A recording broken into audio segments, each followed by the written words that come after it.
বৈরী আবহাওয়ার কারণে এবার মেহেরপুরে লিচুর ফলন কম হয়েছে। কৃষি বিভাগের পরামর্শে বাগানে প্রয়োজনীয় ঔষধ দিয়েও কোনো লাভ হয়নি বলে কৃষকদের অভিযোগ। তাই এবার লোকসানের আশঙ্কা করছে কৃষক। মেহেরপুর প্রতিনিধি রেজাউনুল বাশার তাপসের পাঠানো রিপোর্ট। মেহেরপুরের এসব বাগানে গত বছর থোকায় থোকায় ছিল রসালো সুমিষ্ট লিচু, আকারেও ছিল বড়। কিন্তু এবারের চিত্র একেবারেই ভিন্ন। গাছে লিচু এসেছে, তবে তা গতবারের চেয়ে অর্ধেক। লিচুর আকারও ছোট হয়েছে। কারণ হিসাবে বাগান মালিকরা বলছেন, এবার সহনীয় মাত্রার চেয়ে দ্বিগুণ তাপমাত্রা, লিচুর গুটি আসার পর থেকে পরিপক্ক হওয়া পর্যন্ত সময় বৃষ্টি কম হওয়া।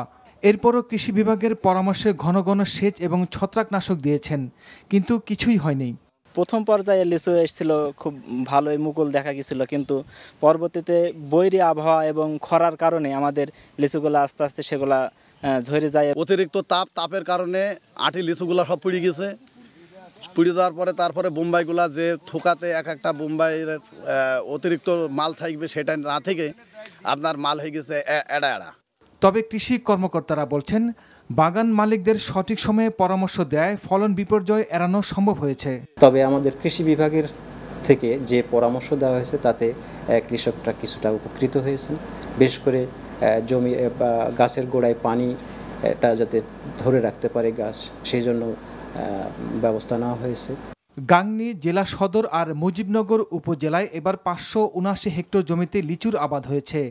দেশি, বোম্বাই, চায়না 3 সহ নানা জাতের লিচু হয়ে থাকে মেহেরপুর জেলায়।